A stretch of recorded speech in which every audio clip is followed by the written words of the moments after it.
So it turns out everyone was right. Rain racing is awesome. Hello F1 fans. If you didn't see my first video, I am a brand new F1 fan. This is the very first season I'm watching. Shared my thoughts about Bahrain. If you want to see that, you can click the link that'll show up. And yeah, I just wanted to make these videos because I am having so much fun watching F1.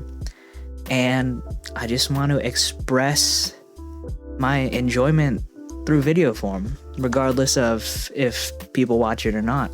Just thought, hey, I want to express my thoughts. So here they are. Like I said at the beginning, rain racing is awesome. It just causes so much chaos, but it's not overly chaotic that it just becomes stupid to follow. I thought that would be the case with rain racing. I kept hearing about how rain racing is awesome, but I was like, oh, maybe it just causes too much chaos. Maybe it's too disjointed, but no, I was completely wrong. It's a ton of fun. It causes so much drama to happen, and I love drama in racing. Right from the get-go, though, a little bit of the fun was sucked away for me when a piece of Lewis Hamilton's car came off and Max immediately started getting away. I thought, obviously, he's not going to be as fast because his car is a bit damaged, so we won't get that close battle like we did last week. But thankfully, there was so much drama that it made up for the rest of it. Right away, in those first 34 laps, I was watching and rooting for George Russell to get some points. It was really exciting to see him move up. When he got to Bottas, I was getting pretty excited because I forgot where I read this, but someone suggested the idea that Mercedes could possibly do a mid-season swap like Gasly and Albon a couple years ago. Mercedes could possibly do a mid-season swap, swapping Bottas with George Russell. And seeing them 9th and 10th, I thought, wow, if George Russell ends up performing better than Bottas in this race, man, that's going to give a lot of credence to those people who are saying, yeah, they should have a driver's swap, give Russell the spot. If he's able to pass him, we all saw what happened on lap, I think 34, yeah. 34, we saw that red flag, that terrible crash. And man, even though I'm slowly starting to become a George Russell fan, I rewatched when he took over Lewis Hamilton's seat.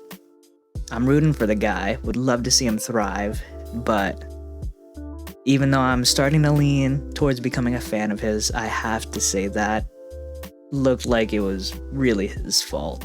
Bottas gave him enough room. He clearly got his tires in the grass and spun out. I think that was all on George Russell.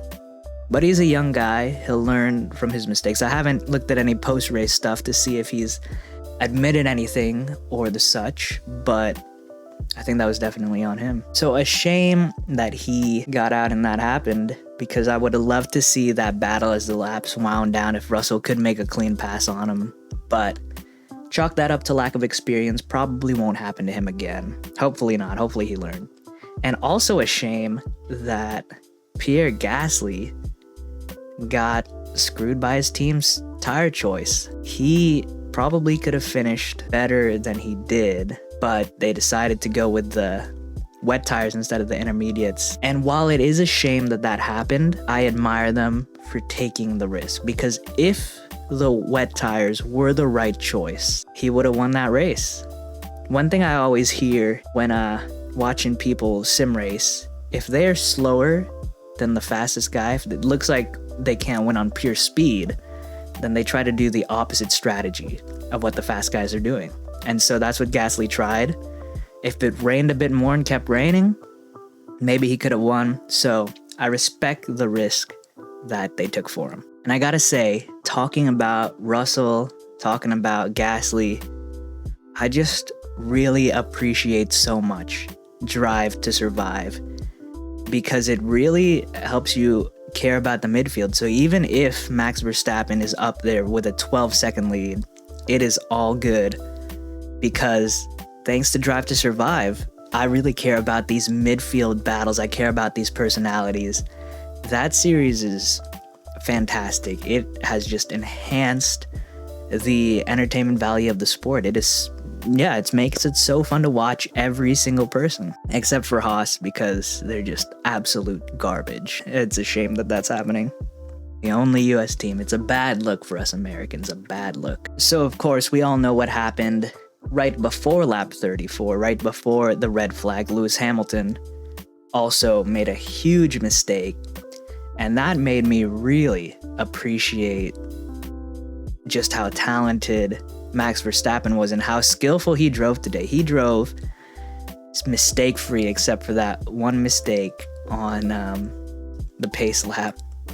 Other than that, everyone, all these champions, all these greats were making mistakes, and Max Verstappen kept it clean the entire race.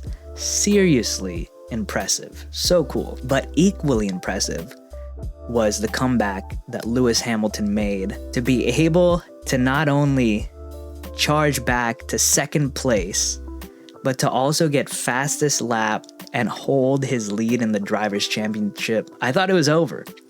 I thought for sure Max would have the lead by the end of this race, that he would be leading the Drivers' Championship. But the fact that Lewis came back and still holds a 1-point lead, man, he is talented. It is so just fun to watch greatness, seeing he's one of the greatest drivers of all time.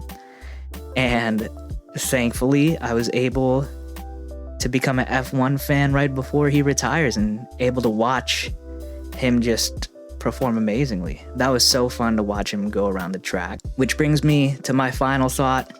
Same thought I had last week.